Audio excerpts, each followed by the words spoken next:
My dad chose my stepmother over his kids. She recently passed, and now he wants back in our lives. Original post. Okay, some backstory here.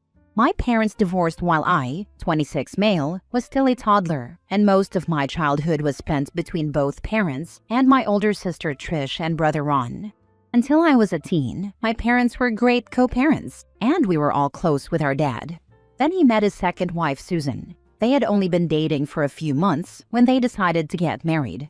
Immediately, things changed. When my siblings visited, she demanded that we call her mom, and she had this deep dislike for Trish. She called her fat, smashed her phone for writing hurtful things about her to her friends, and after checking over her homework, if she saw anything wrong, she would just rip the paper up. When our mom confronted Dad about it, he just made up a stupid excuse about Susan being a strong woman and that Trish could learn from her. After that, Trish just stopped visiting and Dad told her to grow up. Ron, meanwhile, went through a rough patch after he graduated college and he broke up with his boyfriend. Since he couldn't afford a new place of his own, he moved in with Dad for a bit but left after a few weeks. His entire time there was just Susan telling him that his degree was a joke, that he was pathetic for still living off his parents, and she would even mock him for flaming if he got excited over something, telling him he was too flamboyant. After he left, he told Dad that he expected an apology, and that he did not deserve to be treated like garbage by Susan while his father just watched. He just said that Susan was part of the family now and that he stood by his wife. Ron kindly told him to never speak to him again and went full no contact. With me, I never took any of Susan's BS, and if she would say something to me or make a comment, I'd just ignore her or leave the room. This made her mad, since I always assumed she lived off the drama she caused when Trish would cry or Ron got mad. Instead, she cried to Dad and told him that I hurt her deeply and that I made her feel unloved in her own home. Dad took her side, and the last time I was at his house involved him screaming at me and calling me an ingrate. We got into a shoving match and I stormed off and went to a local fast food place until my mom could come get me. After that, the contact we had was pretty much him calling and asking about how things were. He didn't even come to my high school graduation or Trish's wedding because he and Susan were saving money.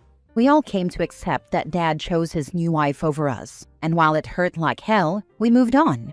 Finally, just before Thanksgiving, Susan passed away suddenly and it hit Dad hard. Since she had little family and they had no friends outside each other, he is pretty much alone now. Trish invited him to dinner with her family a couple of times, but he's a stranger to her kids, and her husband hates him because of how he lets Susan treat her. Ron was the only blunt one and told Dad that he can't just come back after everything. Right now, I'm just confused, and I don't know what to do. The only contact I have with him is through Trish, and she thinks that Dad is still deeply mourning and that he wants his kids back in his life. Since I don't use social media or the internet much, dirty hippie stuff, my friend is posting this for me so I can get some outside perspectives. I remember how my dad was before he got married and I miss that side of him, but at the same time I know he threw us to the curb for her. Now for the top advice before reading the update. If I was in your shoes, I personally wouldn't just let my dad come swanning back into my life immediately, like the past few years didn't happen. He let his wife treat you all like crap and said nothing. He is your dad, for goodness sake. How can he act like that? He is only back now because he is alone, through his own doing, and had his wife not passed away, he wouldn't be there. However, if you can forgive your dad, then great. Maybe just see how he initiates contact with you. Does he apologize? Does he seem like he is remorseful, or does he just think things are going to be back to normal? His response will tell you all you need to know, if you don't already know now. Past few years. Sounds like it's been 10 years or so. OP said he was a teen when this happened. Yeah, the last time I was at his house was when I was 17. After that, our only contact was over the phone. Did he apologize at all? If he didn't even apologize, I'd be afraid that the same is going to happen as soon as he meets a new woman. He didn't apologize in a sense, but he says that he misses us and that he missed out on too much. He didn't even know that my sister had a second kid until recently, and she said that it hit him pretty hard. I hope you guys understand that he only wants to come back because she died. If she was still alive, he would still be ignoring you all. I know this. When they were together, they were bitter people that pushed everyone away. Susan even had 3 adult kids that hated her, and only one of them came to her funeral. Right now, my brother and I think that we are just his backup. Now for the update. Wow, all I can say is thanks for all the advice last time. I guess what I wanted was the father I thought I had, but since I posted this, a lot has happened with my family. 2 days after I made this thread, my sister's oldest kid decided that he wanted to surf down a hill on his sled when his mom was busy with his brother. Something only a 10-year-old would think is smart. He ended up breaking his wrist and his leg badly enough that he needed multiple operations. He is doing better now, but Trish is exhausted taking care of him, and on top of that, she's pregnant with her 3rd kid. This has left our dad at the bottom of her concerns, and he has not taken it well. When I spoke with her, she said that he was driving her crazy and kept trying to guilt-trip her, saying, "You can't find the time for a widowed old man," and basically being a huge pain in the butt. My brother said that he pretty much accepted that our dad would act like that when he wasn't the center of attention. I guess that being the youngest, I was shielded from his behavior even before he met Susan. Ron said that our dad would call him a fat multiple times as a kid, and that when he did come out to the family, Dad just told him to shut up. I should also mention that even though he struggled a bit after college, Ron ended up getting a pretty decent job with a high salary. After Susan and our dad found out, they tried to bill him for the few weeks he lived with them, and even threatened to call the cops. He ended up giving them a couple thousand to get them off his back, and went full no contact. There were also more incidents I mentioned in the last thread. He offered to watch his brother's kid after his own wife died, but backed out at the last second. That brother now refuses to have any contact with him as well. And I also found out that the only reason he agreed to co-parent with our mom was because she told him that if he didn't spend time with us, she would go after him for more child support. I was beyond disgusted. After talking with my girlfriend and she read some of the replies in the thread, she suggested that maybe he and I should go out for lunch and just see how it goes. Since we will only be in town for another month before we go off-grid until the fall, I agreed. I knew that I would regret it if I didn't go, and it was eating me up inside. It was the most awkward moment of my life. I met him at the diner he chose, and I was pretty shocked to see how much he changed. He gained a lot of weight since the last time I saw him, 100 plus pounds, and he looks decades older than his real age. Plus, he kept making comments about the way my girlfriend's dreadlocks looked dirty, and made a rude joke about me looking like Charles Manson when I showed him our pre-engagement pics. Finally, after he was done complaining, I asked how he was doing. He just said, "How do you think?" He just listed off how his wife was dead, his kids won't give him the time of day, he's up to his eyeballs in debt, and even whined about the poor service in the diner. After lunch, he offered me a ride back to my place and offered to put my bicycle in the back of his truck too. The only kind thing he said. I turned him down and told him to take care of himself. I just don't think I can have any sort of relationship with him after all. I talked with my girlfriend all night, and she said that maybe I turned Susan into a scapegoat for my dad's rotten behavior, and that I didn't want to accept the type of man he really was. Right now, I'm focusing on the positive things in my life. My nephew is recovering well, with a 3rd one due in the summertime, and my girlfriend and I are planning to get engaged shortly afterward. My dad's rejection still hurts like hell, but I plan on working past it. Good for you. I mean it sincerely. Your dad obviously didn't learn his lesson. He is screaming for attention.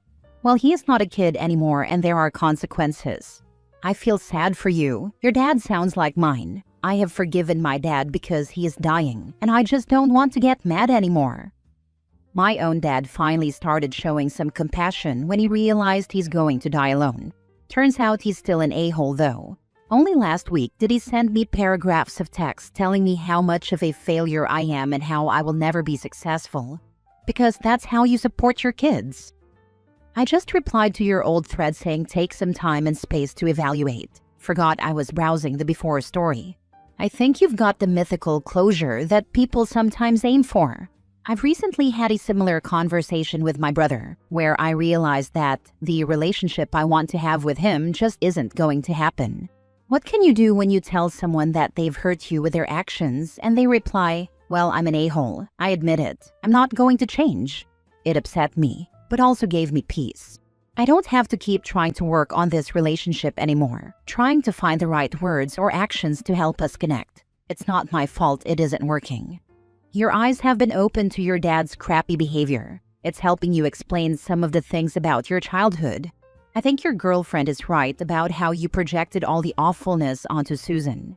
If she was the driver for it, your dad sat back and let her. As it turns out, it was more birds of a feather flock together.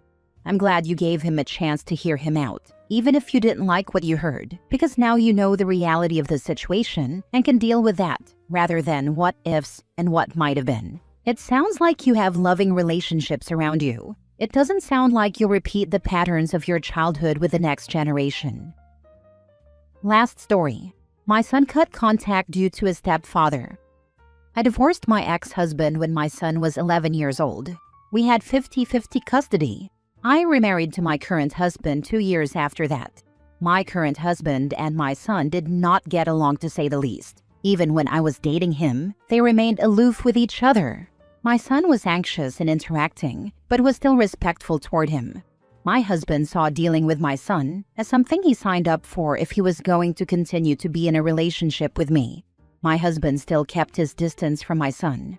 Things got worse after we got married. My husband would avoid my son when he came to visit. He soon started criticizing him and became harsh with him. It could be occasionally getting a snack from the fridge without asking, or sometimes forgetting the lights on in his room. He said I should cut down my visitations with my son. I asked him why he hated him. He said he doesn't hate him, but dislikes him. He hates the fact that he's introverted and awkward. My husband said it's already enough that he tolerates him. He kept antagonizing my son. He would say things like he should get a job during high school because he is going to be out of the house at 20 at best. I always stood up for my son and admonished my husband in private and told my son not to take it seriously in the heat of the moment. My husband laid off my son when I got pregnant with our daughter 5 years ago. By that time, my son already felt alienated. I admit I always prioritized my relationship with my husband over my son. I made more effort in spending time with my husband than my son, whether it be doing our daily Friday date nights, going out as a couple only every other weekend. We did more couples-only vacations in a year than family vacations, not including the occasional weekend getaways. I understood this made my son feel second place, but my son didn't understand that eventually he would start a life of his own, but my partner is still going to be with me. Yes, I could have spent more time with him, but no parent is perfect, and it's always a struggle to keep a balance. My son became distant from me and focused on his studies more. That paid off at least, since he got a huge scholarship for our flagship state university. He relied on student loans to pay the rest of tuition. He cut me off the day he was supposed to come back from winter break. He cut me off by email. He wrote this: "Dear Mom, I don't want a relationship with you anymore. Your love holds little to no value to me anymore. I don't resent you for divorcing Dad. I don't resent you for finding love again and wanting to get remarried. However, these past years, I've learned an important lesson. I've learned that the relationships one holds on to play a role in their identity. You can't say you love me more than anything in the world, yet love a man who treats me like an unwanted burden. I resent you for making him my stepfather. I resent you for making me treat someone who hates me being around like an authority or parental figure, even though he hasn't earned it. I resent you for always choosing him over me. Don't call me anymore. Don't visit me. I have a great life in college with new friends. I guess I am not the weirdo with no friends that the crap stain of a human being who you call your husband said anymore. And I still have Dad who loves me. Goodbye forever." That message still haunts me. I tried calling, but my number is blocked. When I attempted to visit him, he wouldn't let me in his dorm, and finally threatened to get a restraining order. That's when I backed off. My mother, his grandmother, is the only connection I have to him and my sister's Facebook. My mother was the one who told me he was double majoring in mechanical engineering and physics, and he was currently doing a PhD in physics in an Ivy League. My sister allows me to log into her account to see pictures of his life. When I saw his graduation pictures, with only his dad invited or pictures of his friends, I just burst into tears. Can I still get him back? I'm sorry, but you're making excuses by saying when your son builds a life, you will still have your husband. Fact of the matter is you don't know that. People get divorced. Relationships end. It seems like your husband made no effort and you chose him over your child. I don't really blame your son. It sounds like your husband treated him like a burden, and you let him. Now you're going to have to deal with the consequences of that, which is not being a part of your son's life. Which is a shame because he sounds like a driven, amazing guy. My daughter's father did to her what you did to your son. Talking to my daughter, I doubt she'll ever want to rebuild her relationship with her father, and I doubt your son will either. You're reaping what you've sown. I just hope that you choosing your new husband over your son will not damage your son for life. My dad did the same to me. I attempted to let him back in and he repeated the same actions. See ya. No coming back this time. Sorry, but you allowed your husband to treat him like crap and you expect him to want you around? Doesn't work that way. I hope your son gets the counseling he needs to move on, but kudos to him for placing higher value on his own self-worth. I have to agree with most of the responses. Similar situation for me growing up, and while I never cut off my mom, I did cut off my stepfather due to his repeated put-downs, insults, and negativity. It finally came to a head when his bizarre behavior affected my own kids. I ended my relationship with him completely, and it was the right thing to do.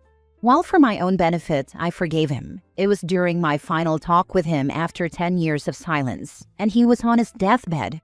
While he provided for us materially, and I learned many things from him, none of it was worth the price of my peace of mind and the anxiety and depression he caused me and my brothers and sister. For his own sake, not yours, I hope he learns to forgive you. Whether this includes ever speaking to you again is up to him. So until if or when this happens, you should cease being yet again selfish and leave him be, as he wishes to be, alone.